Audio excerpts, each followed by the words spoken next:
दिल्ली विधानसभा चुनाव के रण में प्रदेश के नेताओं का दम देखने को मिल रहा है। सीएम भजनलाल शर्मा लगातार दूसरे दिन दिल्ली के अलग अलग विधानसभा सीटों पर ताबड़तोड़ चुनावी जनसभाएं कर रहे हैं और आज मुंडका में सीएम भजनलाल शर्मा ने जनसभा को संबोधित किया। सीएम ने आम आदमी पार्टी पर जमकर निशाना साधा। सीएम ने कहा कि इस बार दिल्ली में कमल खिलने वाला है, जनता आपको उखाड़ फेंकेगी।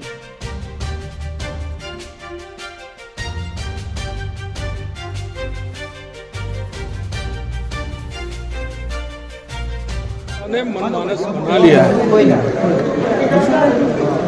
कि आम आदमी पार्टी और केजरीवाल जी को उखाड़ करके फेंकना है और यहाँ भारतीय जनता पार्टी की सरकार बनानी है। देश के यशस्वी प्रधानमंत्री नरेंद्र मोदी जी पर देश की जनता का भरोसा है और इससे दिल्ली वंचित क्यों रहे, इसलिए दिल्ली ने भी मनमानस बनाया है कि आने वाले समय में 8 तारीख को जब रिजल्ट आएगा तो दिल्ली के अंदर दिल्ली के दंगल में चुनावी जनसभा से पहले सीएम ने दिल्ली चुनाव को लेकर बैठक भी की और आपको बता दें कि राजस्थान के पार्टी पदाधिकारियों के साथ ये बैठक हुई। केंद्रीय मंत्री भूपेंद्र यादव भी बैठक में शामिल हुए। बैठक में दिल्ली चुनाव को लेकर रणनीति पर चर्चा हुई है। संगठनात्मक विषयों पर भी बैठक में चर्चा हुई।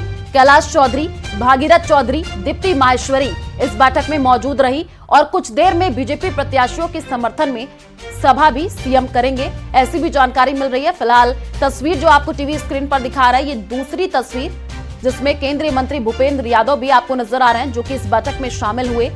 संगठनात्मक विषयों पर बैठक में चर्चा हुई है।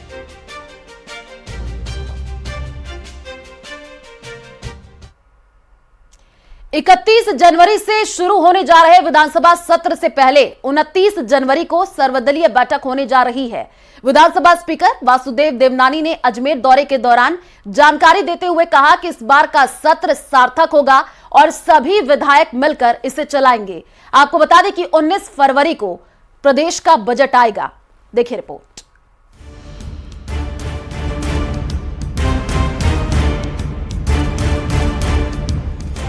31 जनवरी से शुरू होगा विधानसभा का बजट सत्र। बजट सत्र से पहले सर्वदलीय बैठक का आगाज। सरकार को कई मुद्दों पर घेरने की तैयारी में विपक्ष।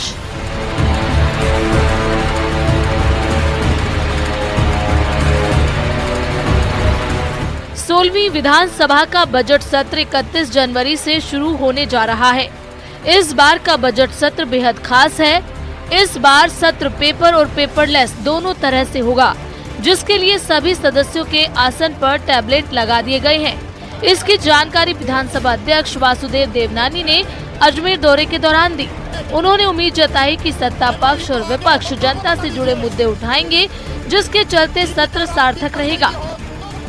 राजस्थान का बजट सत्र शुरू होने वाला है और बजट सत्र के अंदर हम जो जिन बातों को लेकर के बीजेपी सत्ता में आई और जो मैनिफेस्टो में इन्होंने लिखा, जो डायलॉग इन्होंने दिए, उस पे इन्होंने कोई चर्चा नहीं की। क्राइम की बात थी, पेपर लीक की बात थी और 10 तरह की बातें इन्होंने अपने चुनाव से पहले कही और एक भी बात यहाँ तक कि इन्होंने क्राइम वाले मुद्दों पे विधानसभा में चर्चा भी नहीं की। विधानसभा सत्र को लेकर के हमारी पार्टी के तमाम नेताओं ने, तमाम विधायकों ने बड़ी तैयारी की है। 13 महीने बीत जाने के बाद भी प्रदेश में जो हालात बने हैं बड़े चिंताजनक हैं। 400 विद्यालय बंद करने का काम किया, समीक्षा के नाम पर जिलों को तोड़ने का काम किया। प्रदेश में महिला अत्याचार चरम सीमा पर है। दलितों पर आए दिन अत्याचार हो रहा है। हम कांग्रेस पार्टी के तमाम नेता मिलकर के सरकार को घेरने का काम करेंगे। प्रदेश की जनता के हित में काम करें, इसके लिए उसको विवश करेंगे। बजट सत्र के पहले 29 जनवरी को सर्वदलीय बैठक बुलाई गई है, जिसमें सभी विधायकों से अहम मुद्दों पर बातचीत होगी। इसके अलावा 30 जनवरी को बीजेपी विधायक दल की बैठक भी होगी। ये बैठक सीएम की अध्यक्षता में उनके आवास पर 30 जनवरी दोपहर 2 बजे बुलाई गई है। जानकारी की माने तो बैठक का मुख्य मुद्दा 31 जनवरी से शुरू हो रहे बजट सत्र की तैयारियों की समीक्षा करना है। विपक्ष की तरफ से उठाए जाने वाले संभावित मुद्दों पर चर्चा करना, साथ ही सरकार के 1 साल के कामकाज पर भी चर्चा करना होगा, ताकि विधायक सदन में पूरी तैयारी के साथ आएं और विपक्ष के आरोपों का जवाब दे सके। 31 जनवरी से विधानसभा का सत्र प्रारंभ हो रहा है। विधानसभा को पेपरलेस किया गया। पेपरलेस कार्रवाई के लिए सभी विधायकों को प्रशिक्षण दिया गया। सभी 200 विधायकों के स्थान के ऊपर टैबलेट लगाया गया, परंतु अभी और अभ्यास की आवश्यकता है। अब की बार सत्र पेपर और पेपरलेस दोनों तरह से होगा। पक्ष विपक्ष मिलकर जनता के मुद्दे उठाएंगे और उम्मीद है ये बजट सत्र प्रदेश के लिए वरदान साबित होगा। बजट सत्र की शुरुआत राज्यपाल के अभिभाषण से होगी, जिसके बाद 3 से 6 फरवरी तक उनके अभिभाषण पर सदन में चर्चा होगी। मुख्यमंत्री भजन लाल शर्मा 7 फरवरी को बहस पर जवाब देंगे। इसके बाद 19 फरवरी को बजट पेश किया जाएगा। बहरहाल पेपरलेस बजट सत्र को देखते हुए सामूहिक रूप से विधायकों को ट्रेनिंग दी जा रही है। अब देखने वाली बात ये होगी कि बजट से पहले सत्ता पक्ष और विपक्ष की रणनीति सत्र के दौरान कितनी कारगर साबित होती है। भाजपा विधायक दल की बैठक सीएमआर में होगी, तो वहीं 30 तारीख को ही कांग्रेस विधायक दल की बैठक विधानसभा के नापक्ष लॉबी में होगी। यानी ये सत्र काफी हंगामेदार रहेगा, लेकिन माना यह जा रहा है कि सर्वदलीय बैठक में किसी तरह की सम्मति और किसी तरह के गतिरोध को रोकने के लिए पहले से ही तैयारी की जा रही है। कैमरा पर्सन अविनाश के साथ सुधीर शर्मा, न्यूज़ 18 जयपुर। जालोर से बड़ी खबर सामने आ रही है। रानीवाड़ा के अरनाई से पैंथर का रेस्क्यू किया गया है। इलाके में पैंथर की मूवमेंट से लोगों में दहशत का माहौल देखने को मिला था और रेस्क्यू के बाद लोगों ने राहत की सांस ली है। ये बड़ी जानकारी आपको दे रहे हैं, क्योंकि पिछले कई दिनों से पैंथर का मूवमेंट लगातार बना हुआ था, लोगों में डर का माहौल था और अब जो है पैंथर का रेस्क्यू किया गया है, ऐसी जानकारी मिल रही है। रेस्क्यू के बाद लोगों ने राहत की सांस ली है। जालोर से ये बड़ी जानकारी आपको दे रहे हैं। पिछले दिनों पैंथर की मूवमेंट की तस्वीरें भी देखने को मिली थी। न्यूज़ 18 राजस्थान पर आपको ये एक्सक्लूसिव तस्वीर दिखा रहे हैं, जहां पर पैंथर को रेस्क्यू किया गया है और अब गांव वालों ने राहत की सांस ली है। तस्वीरें आप देखिए कैसे पैंथर को पकड़ करके ले जाया जा रहा है और पैंथर के मूवमेंट से पिछले कई दिनों से डर का माहौल बना हुआ था। रेस्क्यू के बाद लोगों ने राहत की सांस ली है। न्यूज़ 18 राजस्थान पर आपको ये एक्सक्लूसिव तस्वीर दिखा रहे हैं। पैंथर आपको नजर आ रहा है, जो कि टीम पैंथर को पकड़ कर लेकर के पहुंची। पिछले कई दिनों से पैंथर का मूवमेंट था और ग्रामीणों में डर का माहौल बना हुआ था।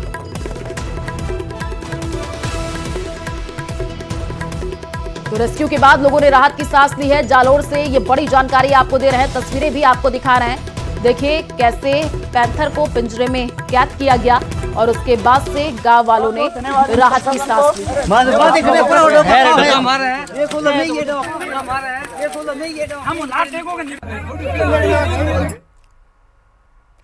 जयपुर पुलिस ने अवैध रूप से रह रहे रोहिंग्या और बांग्लादेशियों के खिलाफ बड़ा एक्शन लिया है। पुलिस ने ऐसे 500 लोगों को हिरासत में लिया है जो अवैध रूप से रह रहे थे। जिन लोगों को हिरासत में लिया गया है उनमें हार्डकोर अपराधी और संदिग्ध भी शामिल है। देखिए रिपोर्ट।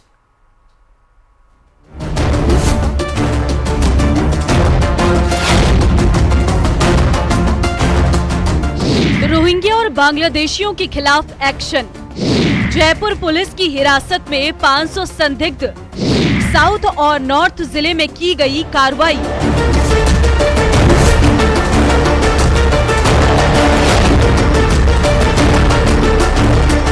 जयपुर में पुलिस कमिश्नर बीजू जॉर्ज और एडिशनल सीपी कुंवर राष्ट्रदीप के निर्देशन में की गई कार्रवाई के तहत पुलिस ने साउथ और नॉर्थ जिले से करीब 500 संदिग्धों को हिरासत में लिया है।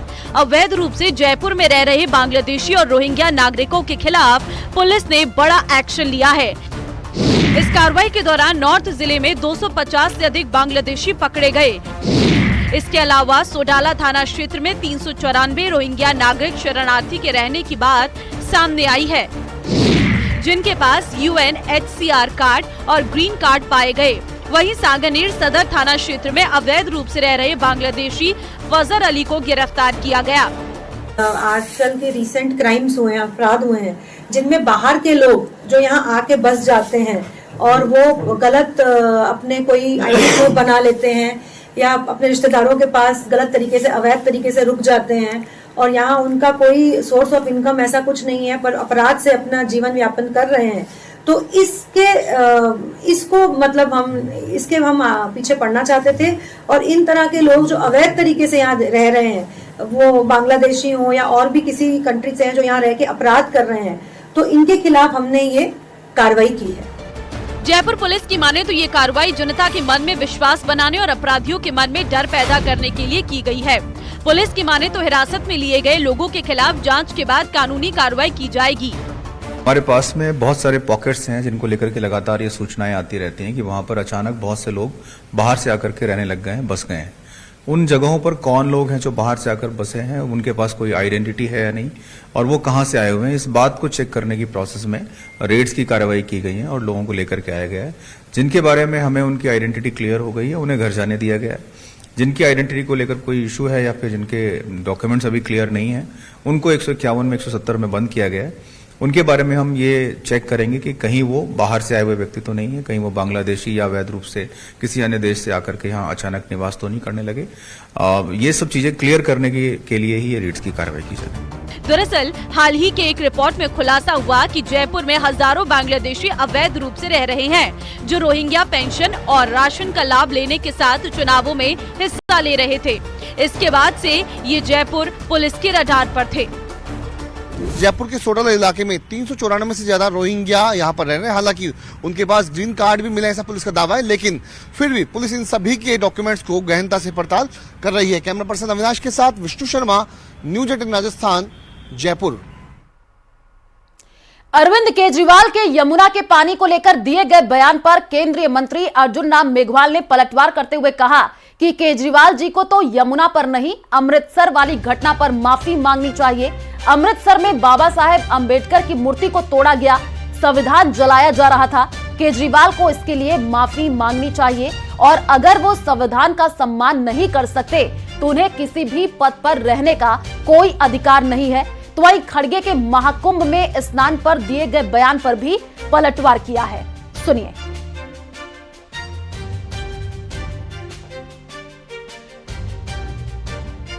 तो उस पे माफी मांगनी चाहिए। अमृतसर वाले प्रकरण में 26 जनवरी को हमारे जो कर्तव्य पथ पे झांकियां निकल रही थी, उसमें संविधान का सम्मान किया जा रहा था, और जहाँ केजरीवाल जी की पार्टी का शासन है पंजाब में, आम आदमी पार्टी का, अमृतसर में वो बाबा साहब की मूर्ति तोड़ी जा रही थी, संविधान जलाया जा रहा था। केजरीवाल जी को इसके लिए माफी मांगनी चाहिए, और अगर वो संविधान का सम्मान नहीं कर सकते तो उसको किसी कुर्सी पे रहने का कोई अधिकार नहीं। कांग्रेस और कांग्रेस के कुछ साथियों को जो हमारी भारतीय संस्कृति है उस पे टीका टिप्पणी करने का कोई अधिकार थोड़ी मिल गया, ऐसा नहीं बोलना चाहिए। ये निंदनीय बयान है।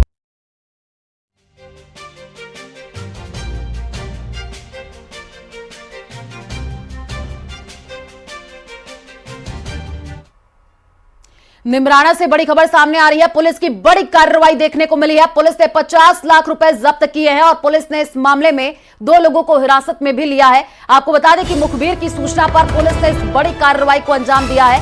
निमराना से यह बड़ी जानकारी मुखबिर के जरिए पुलिस को सूचना मिली थी कि हाईवे पर एक इनोवा गाड़ी मौजूद जिसमें लाखों रुपए का नकदी है। नाकेबंदी कर गाड़ी को रुकवाकर थाने लाया गया है। तो गाड़ी की चेकिंग के दौरान एक बैग में 500 रुपए की कई गड्डियां भी मिली है।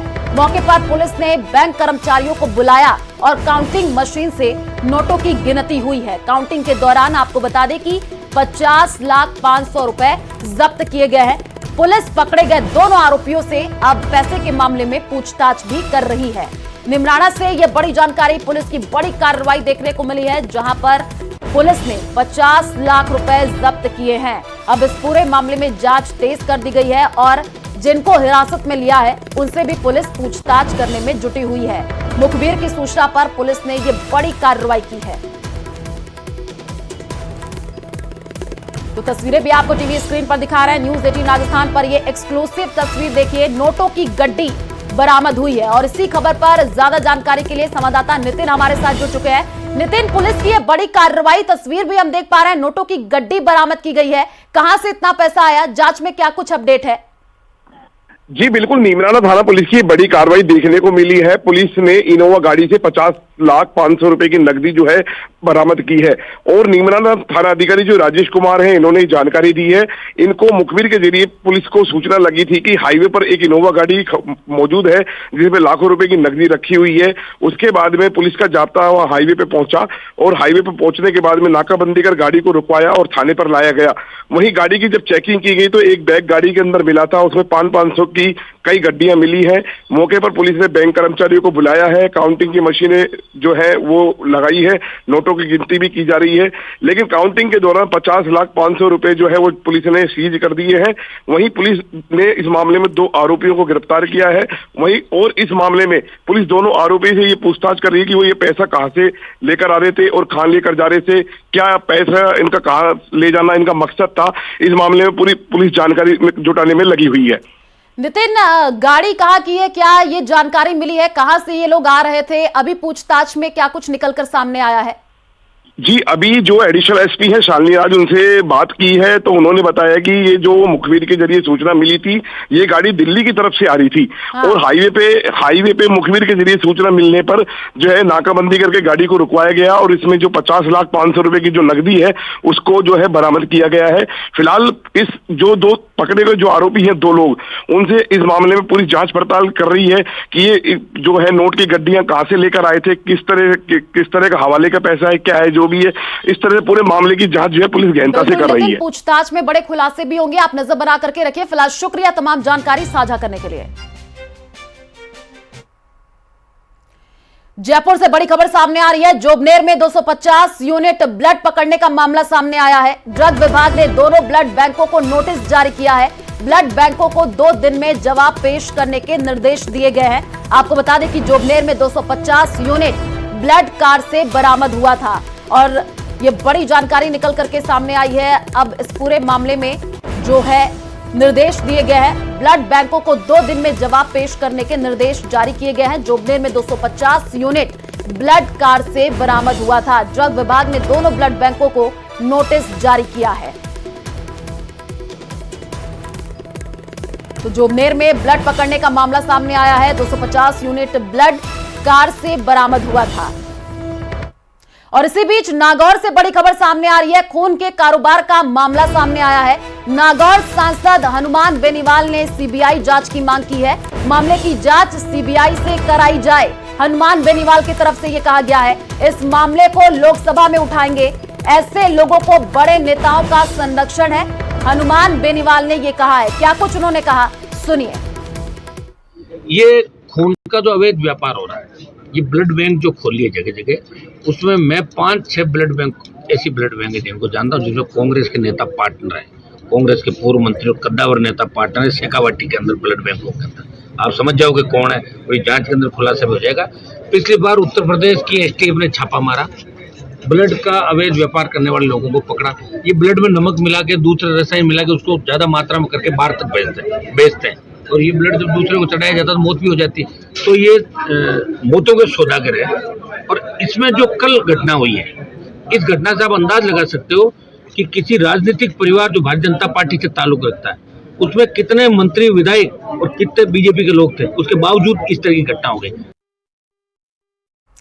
प्रदेश में सबसे बड़ा खून का अवैध कारोबार चल रहा है और काला धंधा ऐसा कि मंत्रियों तक के खून का सौदा किया जा रहा है। जी हां, जिस रक्तदान शिविर में मंत्रियों ने ब्लड डोनेट किया था, उसी खून को तस्कर मार्केट में बेचने के लिए निकल पड़े हैं।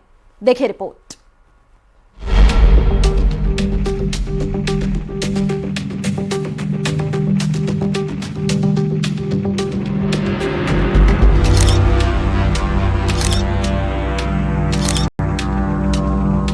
सबसे पहले आप इन तस्वीरों को देखिए। प्रदेश के कैबिनेट मंत्री अविनाश गहलोत एक रक्तदान शिविर में प्रमाण पत्र के साथ खड़े हैं और ये वही रक्तदान शिविर है जहां पर डोनेट किए गए ब्लड का एक प्राइवेट ब्लड बैंक के साथ सौदा कर लिया गया। यानी जहां माननीयों ने खुद ब्लड डोनेट किया था, वहीं से सारा खेल शुरू हो गया। माननीयों के खून का ही सौदा कर लिया गया। जी हां, जयपुर ग्रामीण ने खून के अवैध कारोबार के खिलाफ जिस कार्रवाई को अंजाम दिया है, उसकी आग डीडवाना जिले के मकराना तक पहुंच चुकी है।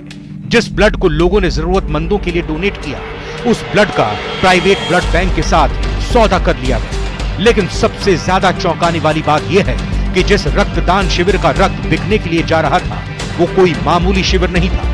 इस शिविर का आयोजन मकराना के पूर्व विधायक रूपाराम मुरावतिया और उनके परिवार ने किया। मकराना के पूर्व विधायक रूपाराम मुरावतिया के छोटे भाई स्वर्गीय प्रेम मुरावतिया की प्रथम पुण्यतिथि के मौके पर 25 जनवरी को ये रक्तदान शिविर रखा गया था। इस रक्तदान शिविर में रिकॉर्ड तोड़ रक्तदान हुआ था। सबसे बड़ी बात ये रही कि प्रदेश के कैबिनेट मंत्री अविनाश गहलोत इस रक्तदान शिविर में आए।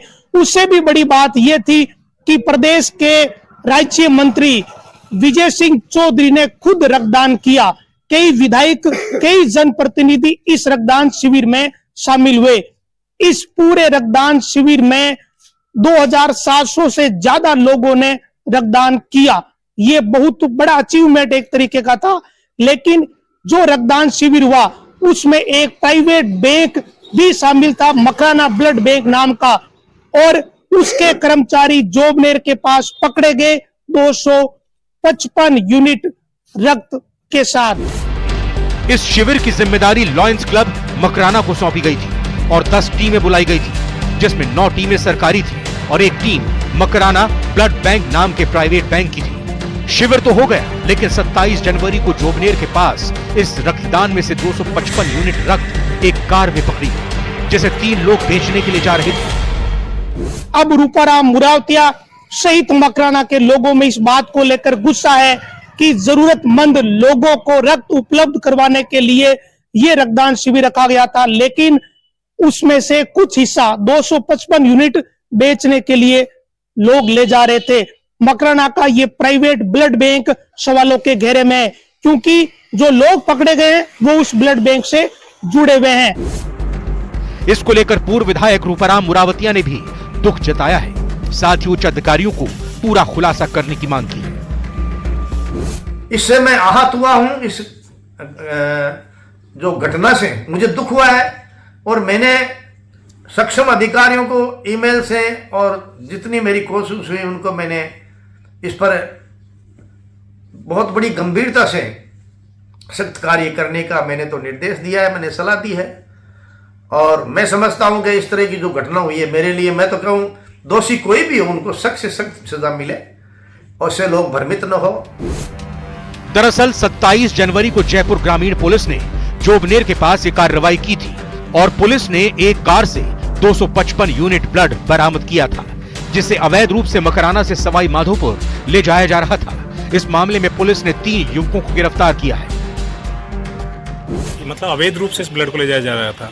ना इनके पास किसी प्रकार के दस्तावेज है, ना इनके पास ब्लड डोनेशन कैंप की कोई सूचना है कि रिकॉर्ड है, ना ही डिस्ट्रीब्यूशन के हैं, किसी प्रकार के दस्तावेज नहीं है, ना ही ब्लड टेस्टिंग की कोई रिपोर्ट है इनके पास में।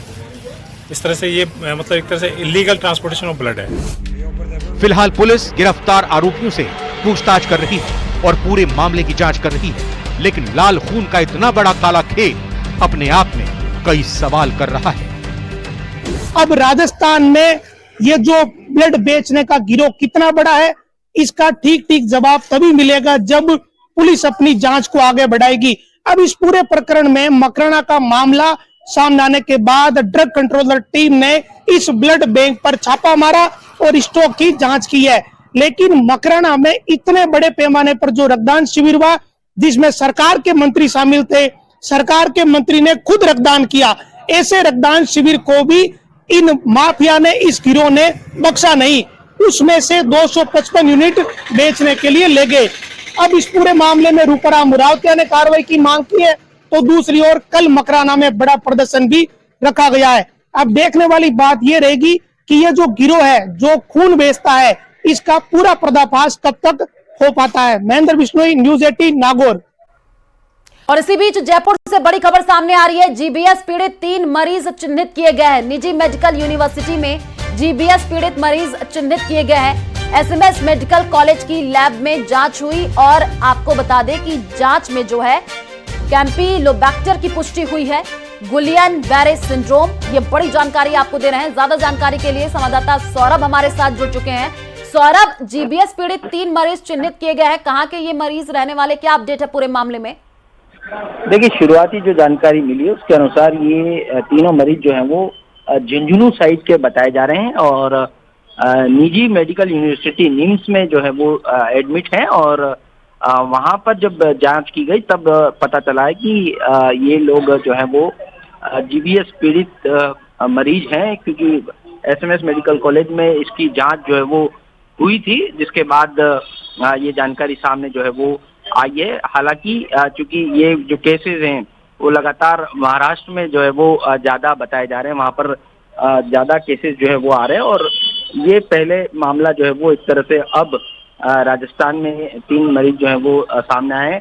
हालांकि डॉक्टर्स का ये भी कहना है कि इस प्रकार के मरीज पिछले 8 सालों में करीब 150 से ज्यादा जो है वो राजस्थान में आ चुके हैं। ये बात जो है वो एसएमएस मेडिकल कॉलेज के डॉक्टर्स की जो है वो के अनुसार जो जानकारी मिली है। दरअसल ये एक न्यूरोलॉजिकल डिजीज जो है वो बताई जाती है और इसमें जो है वो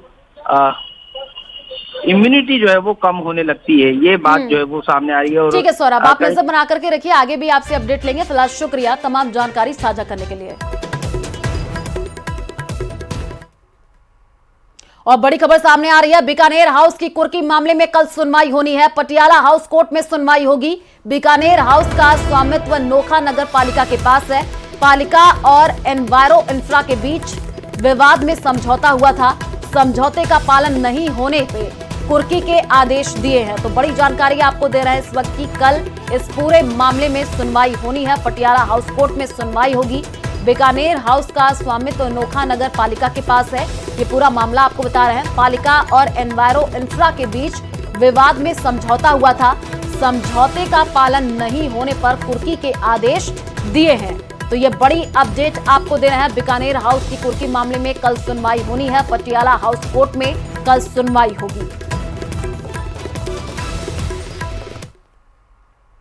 पूर्व मंत्री प्रसादी लाल मीणा का विवादित बयान सामने आया है। जिला प्रमुख और प्रधानों को इंगित करते हुए कहा कि कोई अधिकारी अपने लोगों का काम नहीं करे तो उसे भगा दो, दफ्तर से बाहर निकाल दो। जिला परिषद सीईओ के लिए कहा कि वह मीणा अधिकारी हैं, फिर भी कांग्रेस के लोगों के ट्रांसफर कैसे कर दिए, कांग्रेस के प्रधानों के खिलाफ काम कैसे कर दिए।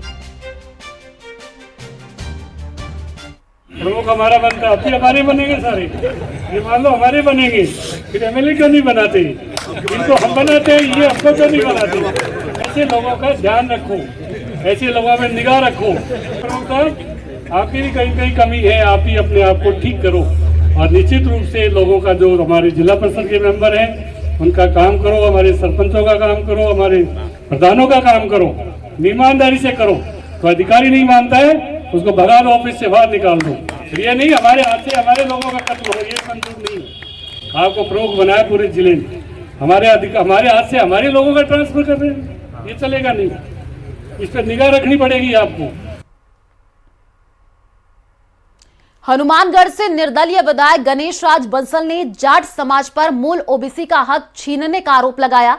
मूल ओबीसी जन जागृति मंच के कार्यक्रम में बोलते हुए विधायक ने कहा कि मूल ओबीसी का हक जाट समाज ने छीना है और कार्यक्रम में मूल ओबीसी समाज ने आगामी चुनावों में भी जाट समाज के बहिष्कार का फैसला लिया है। वहीं विधायक के बयान पर जाट समाज में आक्रोश देखने को मिल रहा है और आक्रोश जताते हुए विरोध प्रदर्शन की चेतावनी दी है। आज जागीर स्थान धर्मशाला में मूल ओबीसी के सभी जातियों के प्रतिनिधि इकट्ठे हुए। सभी ने एकजुट होकर ये प्रण लिया है कि वो आगामी जो भी चुनाव होंगे उनमें मूल ओबीसी अपनी एकता बनाए रखेगी।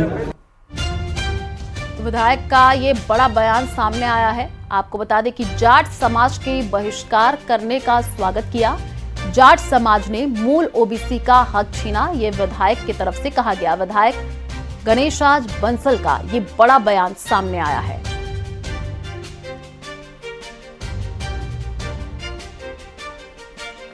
तो हनुमानगढ़ से ये बड़ी जानकारी आपको दे रहे हैं।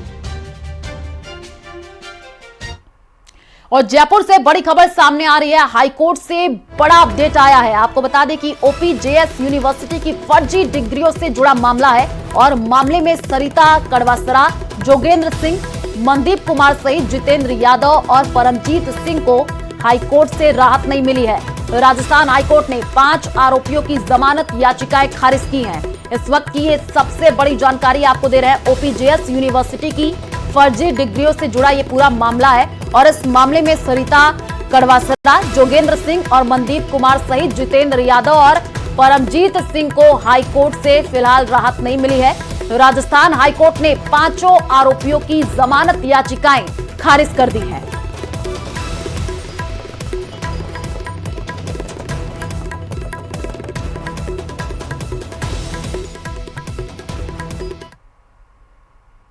राजस्थान में कड़ाके की सर्दी के बीच एक बार फिर से जल जीवन मिशन का मुद्दा गर्मा गया है, क्योंकि प्रवर्तन निदेशालय ने जेजेएम घोटाले में भ्रष्ट अधिकारियों पर फिर से शिकंजा कसना शुरू कर दिया है।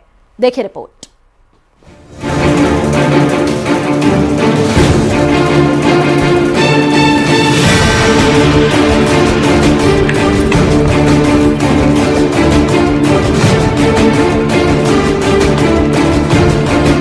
जेजेएम घोटाला, भ्रष्ट अधिकारियों पर शिकंजा। 900 करोड़ का घोटाला, सबसे बड़ा घपला। सीई दिनेश गोयल को नोटिस, मांगा जवाब। कितने सवाल, कितने किरदार, कौन गुनहगार?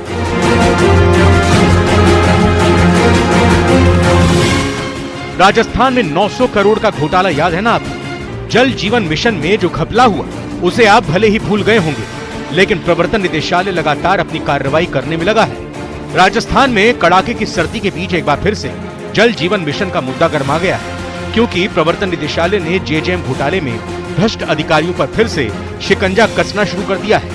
ईडी ने मुख्य अभियंता प्रशासन दिनेश गोयल को नोटिस थमा दिया है।